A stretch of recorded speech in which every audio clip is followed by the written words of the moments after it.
continuing to discuss the American Civil War and how President Lincoln's Emancipation Proclamation turned what was essentially a political war, a war to get the South back into the Union, into a social war, a war to end slavery, to fundamentally change the socio-economic foundation of the South. This social revolution first made its presence known in the Union Army. As escaped slaves showed up at Union camps, many of them said the same thing: "Let us fight." At first, Union commanders wouldn't do it. Like General Washington during the American Revolution, they didn't want to take that step. An example of one such encounter took place between escaped Virginia slave Harry Jarvis and General Benjamin Butler. Jarvis and Butler had a conversation in which Butler declared that the war was not a black man's war, and Jarvis responded, "It will be by the time you are done." And Jarvis was right. The need for Union troops overwhelmed any reluctance on this issue. Once Lincoln issued the Emancipation Proclamation, 200,000 black men signed up for the Union Army and the Union Navy. Determined to end slavery once and for all, they took on suicidal missions, such as the 54th Massachusetts Volunteers, a company of free blacks who laid siege to Fort Wagner in South Carolina and lost half their men in the battle. For black soldiers, service in the United States Army was a liberating experience. This was despite the fact that many black soldiers received lower pay than white soldiers or served under the leadership of abusive white officers. Despite these drawbacks, the sight of a fifth of a million black soldiers, the Sable Arm, as they were called, fighting for the Union, was a radicalizing experience for them and for much of white America.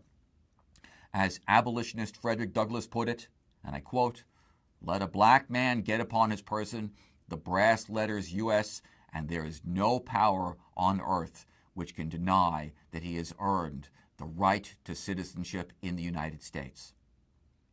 Service catapulted them into positions of leadership after the war. 130 former soldiers became prominent political figures after the war. And this had a huge impact on Lincoln's own perspective, which was constantly changing. Lincoln was profoundly moved by black participation in the war. He now began to support letting black soldiers vote in elections. The Civil War had become not just about union, it had become about liberty and union. The two concepts had become identical. A second American Revolution was now underway, and it did not just impact the institution of slavery, it impacted the role of the United States government on American society. Now the United States joined countries like Germany and Japan in committing themselves to the country's rapid economic development. During the war, Congress passed the Homestead Act, which offered 160 acres of free public land to settlers in the West. Congress passed the Morrill Land Grant Act, which established farmer and engineering colleges across the West. Congress granted millions of acres of land to two railroad companies, the Union Pacific and the Central Pacific, to build a railroad from the Mississippi River to the Pacific coast. To pay for the war, Congress enacted the first income tax, and Congress established a system of nationally chartered banks. They bought government bonds. They were given the rights to issue banknotes as currency. These reforms marked the beginning of modern America. They ushered in the industrialization of the United States after the war, and they led to the modern financial regulatory system that we have today. But despite these advances, Lincoln understood that he was racing against time. Northern society could only sustain the war for so long. The war heightened all kinds of social tensions. The North system of drafting soldiers reflected the class system of the time. The law allowed men to pay for a substitute draftee or to pay a fee to exempt themselves from the Army. So resentful were white immigrant workers in New York City over this law that in 1863, huge draft riots exploded in lower Manhattan. The rioters, mostly working-class Irish men, burned down draft offices, the mansions of rich backers of the Republican Party, and an orphanage for black children. After 3 days, the Union Army was brought in to put down the uprising, which killed over 100 people. But the Confederacy also suffered tremendously from the war. First, many Southerners did not really support the Confederacy as a nation. They just supported the autonomy of their local area. So their regional armies were reluctant to go elsewhere. In addition, farmers found themselves forced to give up their goods and property to support the war, which they hated. The result was that the Confederate Army suffered from a big desertion problem, and they were mostly the poorest soldiers who needed to go back to their farms to help their families. In addition, there were a sizable number of Southern whites who did not support the Confederacy and did not support slavery. Your textbook, for example, mentions Elizabeth Van Lew of Richmond, Virginia. Van Lew helped Union soldier prisoners of war, and she worked as a spy for the Union Army, gathering information about Confederate plans and passing the intelligence on to the North. The Romantic literature often talks about gallant women who supported the Confederacy, the so-called lost cause, until the very bitter end.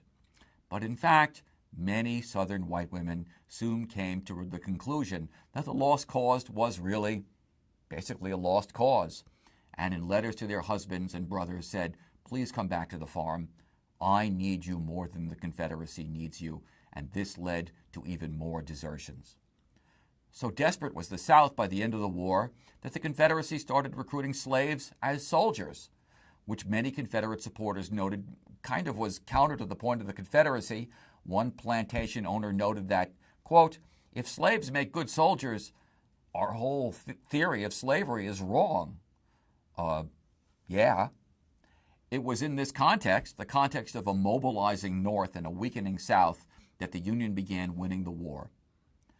As the Southern cause waned, General Robert E. Lee tried a desperate move. He moved his Confederate Army north and attacked the village of Gettysburg, Pennsylvania, in the first 3 days of July 1863. The plan, as far as we can gather, was to demoralize the North, to show not only could the Confederacy not be destroyed, it could occupy Northern territory. But for 2 days, Lee could not defeat the entrenched forces of General George C. Meade. At this point, Lee became even more desperate.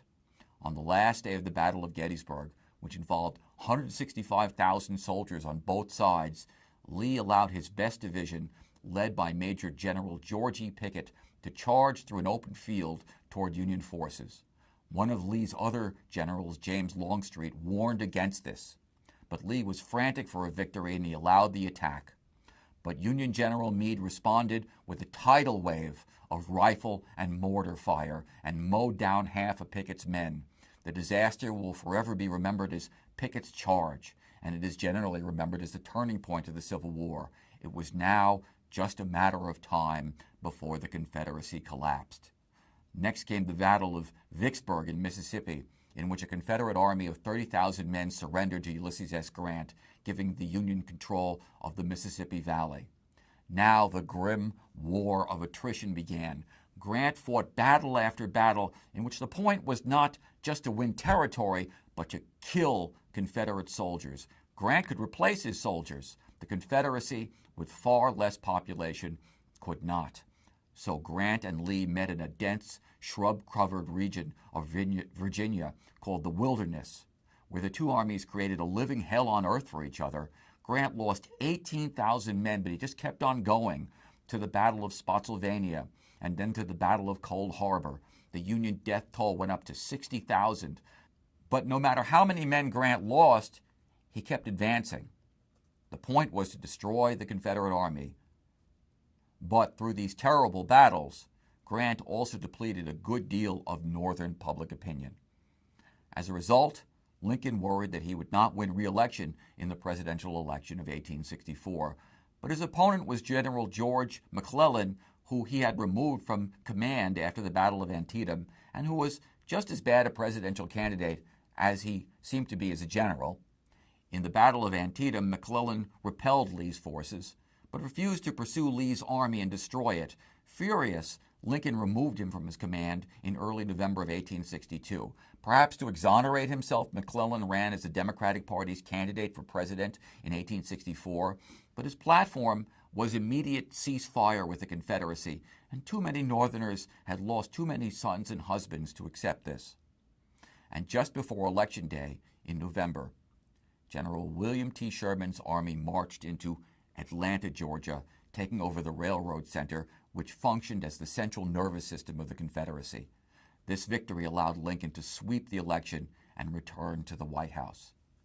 After his election, the war reached its end stage.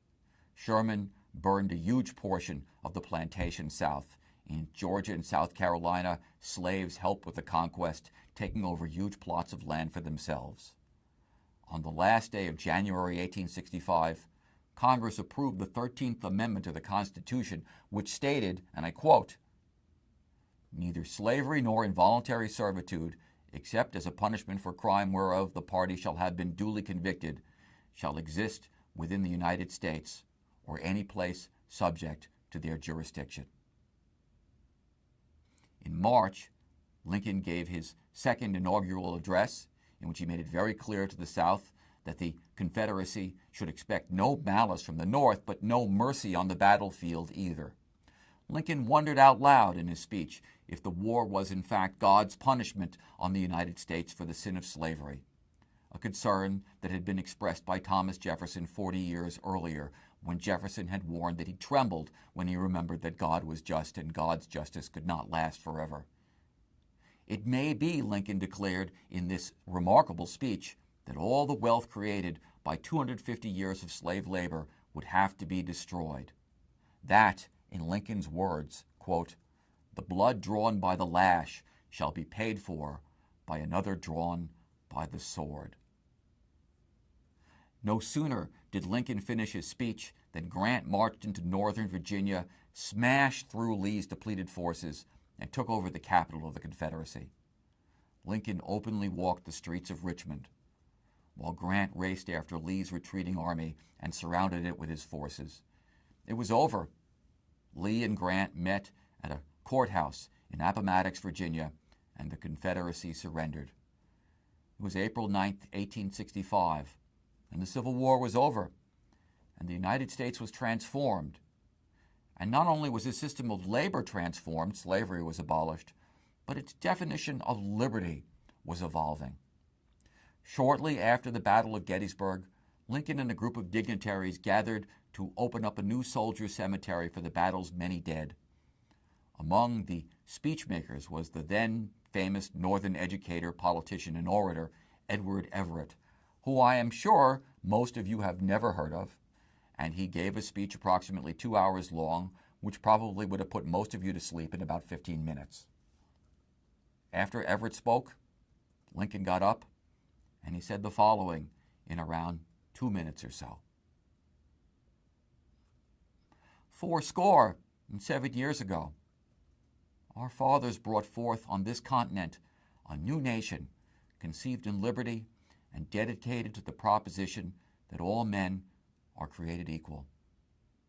Now we are engaged in a great civil war, testing whether that nation, or any nation so conceived and dedicated, can long endure.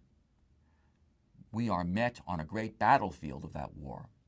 We have come to dedicate a portion of that field as a final resting place for those who here gave their lives, that that nation might live. It is altogether fitting and proper that we should do this. But in a larger sense, we cannot dedicate, we cannot consecrate, we cannot hallow this ground. The brave men living and dead who struggled here have consecrated it far above our poor power to add or detract. The world will little note nor long remember what we say here, but it can never forget what they did here. It is for us, the living, rather, to be dedicated here to the unfinished work which they who fought here have thus far so nobly advanced. It is rather for us to be here dedicated to the great task remaining before us, that from these honored dead we take increased devotion to that cause for which they gave the last full measure of devotion, that we here highly resolve that these dead shall not have died in vain, that this nation under God shall have a new birth of freedom, and that government of the people, by the people, for the people, shall not perish from the earth. What is important about that last phrase, government of the people, by the people, for the people, is what Lincoln left out of it. He didn't say the white people. He didn't say men. He didn't say Christians. He didn't say the educated. He didn't say the affluent. He just said the people. In his brief 2-minute speech, Lincoln added an important concept to the mission of the United States, to the goals of the United States of America. Lincoln defined the war as a crusade to create a society that proactively worked to fulfill the Declaration of Independence, in which we are all equal before the law. That is to say, whatever our personal inequalities, we all must be treated equally by our government. We all must be treated equally in the eyes of the law. We must all equally have access to our government and equally enjoy its benefits and be able to be part of it. This was Lincoln's new birth of freedom. This was the essence of the Second Revolution, which was the American Civil War. Several days after General Lee surrendered at Appomattox, Lincoln, as you may know, took in a play in Washington, D.C. at Ford's Theater. He had just made an appeal for limited black suffrage. As he sat in his seat enjoying the play, a man named John Wilkes Booth shot him in the head, and the next morning he died. A great funeral procession ensued, in which approximately 1 million people passed Lincoln's coffin in 3 major cities, New York, Philadelphia, and Chicago, before he was buried in Springfield, Illinois, on May 4, 1865. The task of reconstructing the United States, of bringing the South formally back into the Union and helping millions of ex-slaves claim their freedom and implementing Lincoln's vision of liberty now fell to others. Verily, declared Frederick Douglass, the work does not end with the abolition of slavery, but only begins. And it is to that chapter in this story that we now turn.